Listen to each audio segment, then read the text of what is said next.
네, 오늘 이재명 더불어민주당 당대표의 검찰 측의 터무니없는 2년형 구형에 따라서 저희 더불어민주당 검찰독재대책위원회는 긴급 기자회견을 갖고 오늘 당의 입장을 많은 분들께 좀 전달을 하고자 합니다. 오늘 주된 내용들은 준비된 위원님들께서 기자회견을 진행을 하시고 저희가 공식 기자회견이 끝나고 난 뒤에 질의응답은 밖에서 받도록 하겠습니다. 우선 간단하게 말씀드리자면 이재명 당대표에 대한 공직선거법 결심 공판은 이 잣대를 그대로 들이댄다면 과연 윤석열 당시 대선 후보는 검찰이 생각하는 대로 혐의가 없었을까? 이런 질문을 되돌려 드릴 수밖에 없습니다. 사건을 조작하고 정치 검찰임을 자명하게 밝힌 그런 구형이 아니었나 생각을 합니다. 세상 일은 조작할 수 없습니다. 반드시 사필 규정, 모든 사실들은 명명백백하게 밝혀질 것이라고 믿습니다. 준비된 기자회견 진행을 하겠습니다. 고맙습니다. 오늘 서울중앙지법 형사합의 34부에서 이재명 대표에 대한 공직선거법 결심 공판이 있었습니다. 사건을 조작한 검찰이 터무니없이 징역 2년을 구형했습니다. 납득할 수 없습니다. 검찰은 이재명 대표 공선법 사건에서 억지 기소, 진술 조작, 공소장 변경, 방어권 침해, 객관 의무 위반 등 상상을 초월하는 불공정 불법 수사와 기괴한 말과 논리로 이재명 대표를 말 그대로 사냥했습니다.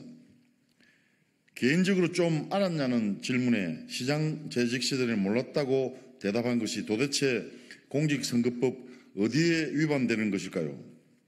공직선거법 제255조 1항 허위사실공표죄의 공표 대상은 출생지, 가족관계, 신분, 직업, 경력 등 재산 행위 지지 여부입니다. 시장 재직 시절에는 몰랐다는 것은 인식, 의식, 기억에 관한 것이고 위공표 대상 범죄에 해당되지 않음을 검찰도 당초 조사 시에 알고 있었습니다. 그런데 검찰은 대선이 끝나고 2022년 9월 8일 방향을 선회해 이재명 대표가 하지도 않은 말을 한 것처럼 사건을 왜곡하고 조작해서 기소했습니다.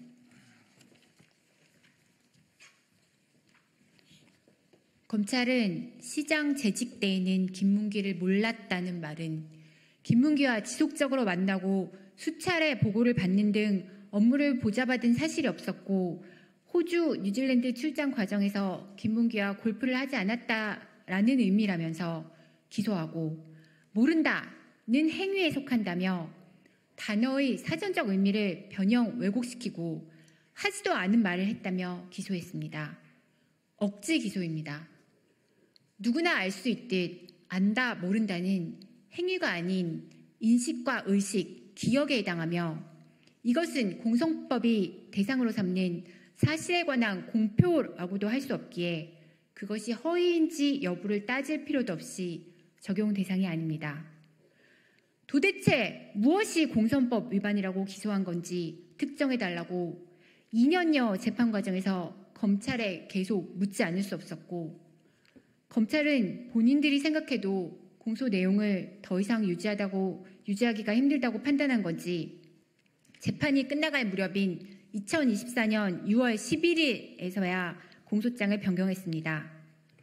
그런데 바꾼 공소장 또한 검찰에게 필요한 말만 추려 맥락에 맞지 않게 작성되었으며 여전히 법리상으로도 죄가 성립할 수 없습니다. 검찰은 이번에는 듣도 보도 못한 생소한 단어까지 들먹이며 시장 재직 시에는 김문기를 몰랐다고 한 말은 김문기와 교유 행위가 없었다라고 한 것이라며 공선법 위반이라고 우겼습니다. 검찰이 부디 법률과 원칙 그리고 상식에 기반했으면 좋겠습니다.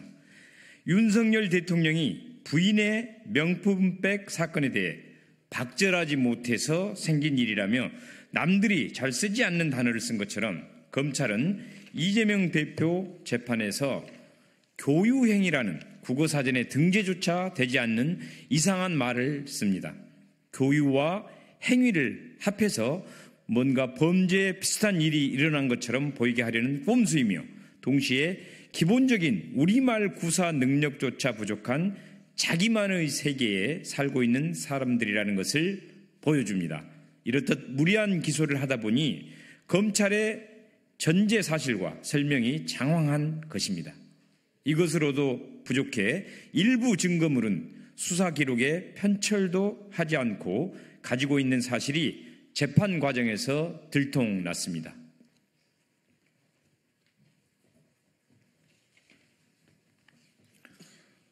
검찰은 공문 표지가리를 통한 진술 조작도 서슴지 않았습니다.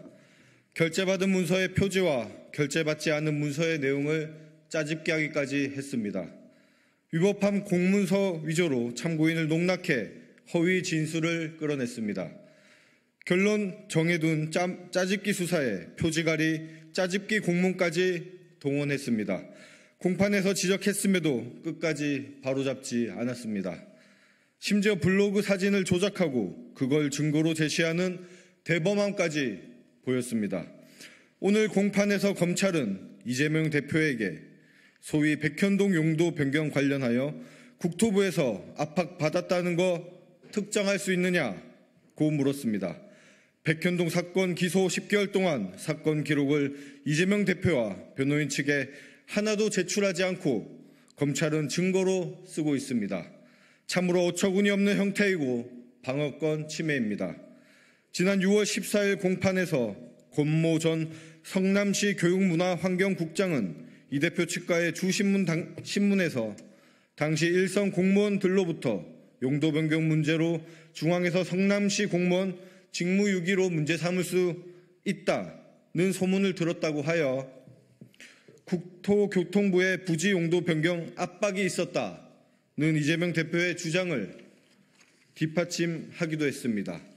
또한 김모 언론사 기자도 당시 분위기와 정황을 증언했습니다. 백현동 용도 변경 관련해서 국토부뿐만 아니라 청와대, 총리실, 행안부에 이르기까지 요구가 있었고 감사원까지 동원하여 매각 지연에 대한 감사를 실시했던 것이 사실입니다. 당시 이재명 성남시장은 국가균형발전특별법, 지방자치법, 국가정책사업에 관한 정부의 공문 등 법률 요구로 조치한 것이 사실입니다. 하지만 당시 상황에서 협박으로 느꼈다는 것은 사실이나 행위에 관한 것이 아니고 의견, 판단, 그리고 해석에 관한 영역입니다. 행위 사실이 아닌 영역을 수사하고 재판하는 것, 그 자체가 잘못된 것입니다. 마지막 순간까지도 검찰이 이성을 회복했으면 하는 기대가 있었습니다.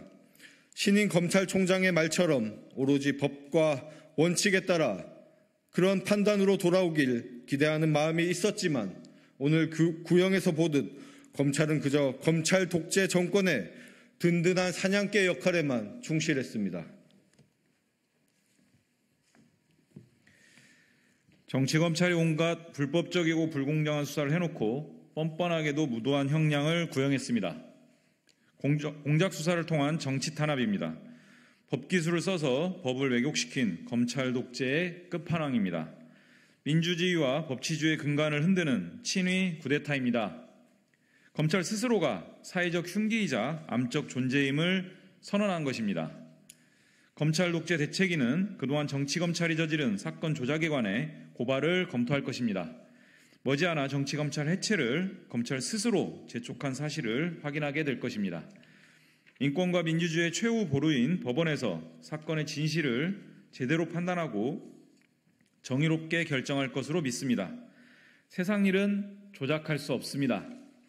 사필 규정할 것입니다. 2024년 9월 20일 더불어민주당 검찰독재대책위원회.